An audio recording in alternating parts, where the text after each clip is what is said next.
everyone. We're here at Greis Park doing the turf field, and I'm here with everyone that's associated with the project. And I think it would be just easier for everyone to be introduced, have themselves introduce themselves and what their job is assigned here at Greis Park. I'll start with what everybody knows, this young man, Marty Lyons. Marty Lyons, VP of Marketing and Public Relations with the LandTek Group.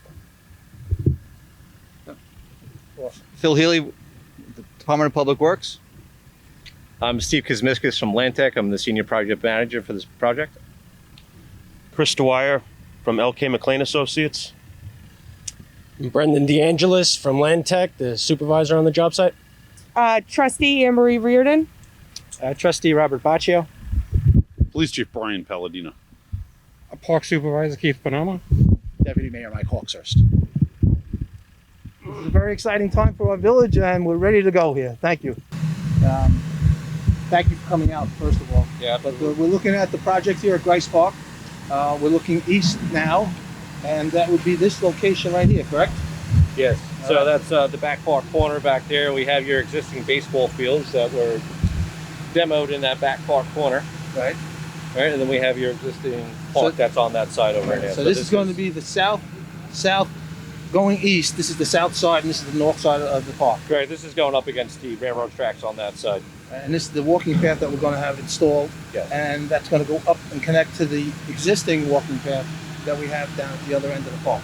So that'll be an asphalt walking path to get around the outside of this field, and there's an existing gate that we'll be tying into Right that into, back park. okay.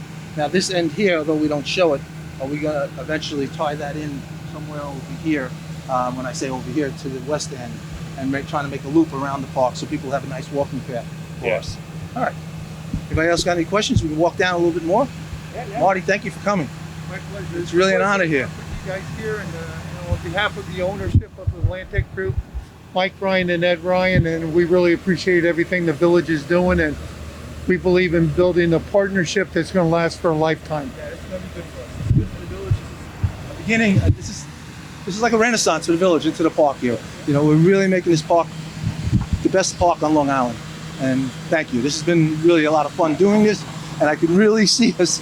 You're going to be at the first game, right? I will be. Whether it's soccer, baseball, football. I'll be there. Okay. I got him on video. Let's go.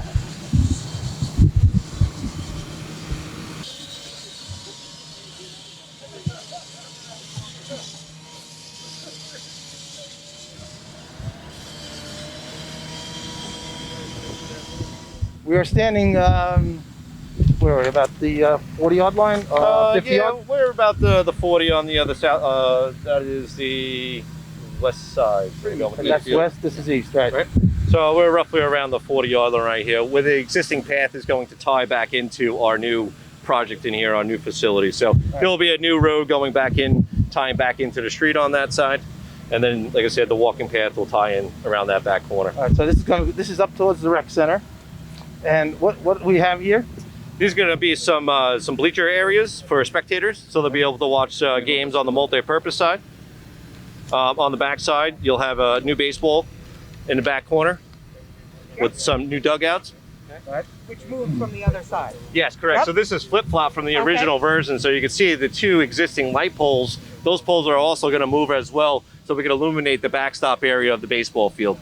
Same thing on the other side as well. We're going to move them to re-aim for our new location of our other baseball field. So this would be the new field D, and this is the new field C. Yes.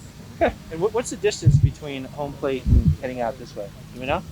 So yeah, we'll give you some yard markers down the side. This is a smaller field on here. This will be around 200 feet around to the outside. Okay. This is a smaller field, and then this outfield, obviously, you got plenty of room. You got a full-size football field over 400 feet to hit to the other side. Okay. Now, one of the things, one of the issues we had with the fields was the drainage issues. So can you kind of explain, I mean, people can see all the construction going on, all the drainage work that's going into play to make this field kind of all-purpose all year? Yeah, correct. So we are putting an immense drainage system underneath this field right now. You can see our guys are moving a lot of the soil. There are a lot of drainage pools that are in there. They're 10 foot wide, 12 foot deep. These collect any of the rainwater that falls onto these fields. There's a network of piping that goes underneath this system and ties into them. That's a big leaching field, and then it leaches back down into the ground. On Long Island, we're blessed with this beautiful sand, drainable sand that goes back down into the system. Right behind us too, when we were walking past, you can see the machines are actually installing those rings right now. All these concrete precast are wrapped in filter fabric and placed and stacked on top of each other as drainage systems. We'll have an immense drainage system underneath here with a network of piping. You can see a lot of that piping that's on the other side of the precast. That'll actually be buried in the ground. There'll be a drainable stone in here that layers this whole area, and that's on top of that you get the new turf field. So these are very porous. These rain events and any kind of inclement weather, these fields drains very well, and you're able to get back on top of these fields very quickly. Unlike what used to happen, probably used to flood out, used to be a lot of mud out there, and you probably had a lot of cancellations. So none of that will happen with these turf fields. So that fabric that's wrapped around the cement drains, that stays there, and that allows the water out but not in. Yeah, correct. And that also holds all the drainable material, all the sand, it holds it from collapsing inside of those drains. But if they're permeable, so it allows water to escape. So any water that doesn't get soaked up by the ground, it'll start going horizontally as well.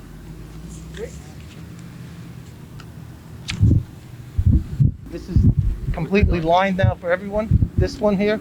Yeah, I don't know if you want to get This one's lined for everybody? This field layout is lined for everybody, right? Soccer, Yes. lacrosse, girls lacrosse too, can I say? I believe it is girls lacrosse. Yeah, we have girls and boys lacrosse on here for the layout of the field. Blue lines will be for the boys, reds for the girls for the lacrosse. Full-size soccer field inside, and we have some small micro fields that go across in orange, a little bit hard to see on the drawing. So for the junior soccer kids, they The can junior have soccer these kids couple of can play, fields yeah. to So play you on. can actually use it. It's a multi-purpose field, so it's not just strictly football or soccer. It's geared to everybody. And then when you have a lot of events, you have these small little micro fields in here too that are highlighted in blue that you can play multiple games at the same time. And one of the things that was said to us, questioned by, was the amount of lines on the field. Does it become confusing for the athletes playing on the field? No, so when you're looking at an overview like this, it does look confusing. But when you're down as an athlete, and we've spoken with a lot of different athletes and students too, they're geared to one sport, so they're not really looking at anything else. They kind of put their blinders on. They know where they're playing to, the lines that they're playing to. Even the common lines that are shared, typically for restraining lines for lacrosse on the 30-yard line, they typically look at their color. They're playing, the boys are playing for blue, girls are playing for red. They see their colors and they play. Yeah, from the eye, bird's eye view like this, it does look a little confusing, but for most people, when you're out in the bleachers, you're not up in the air looking down, you're looking horizontally across. A lot of it kind of just blends in, so you don't see it. We kind of left it half-ended that we're going to scoot the walking path around field B, right? Right. Okay. Then we're going to connect it to that one over there, make the loop around the And I park. think that'll give you almost more than a half-mile loop around the park. If anybody wants to walk. So this half mile and that's a half mile in the back, correct? Yeah. Okay. So it'll be a nice Little walking something for path everybody. for everyone.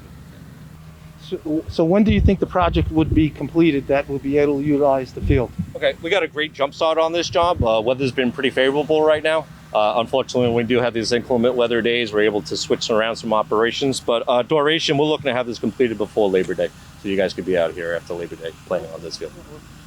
And with the pandemic, that really, when would we have been done? We would have been done probably a month early. We started, unfortunately, a little bit later. We were supposed to be out here at the end of March to get going. Unfortunately, it got us into about May, so we ramped up some crews. We're trying to buy a little time here, with some good weather. Hopefully, we'll meet that completion date before Labor Day. Thank you very much. That's very exciting. That's good stuff. Thank you.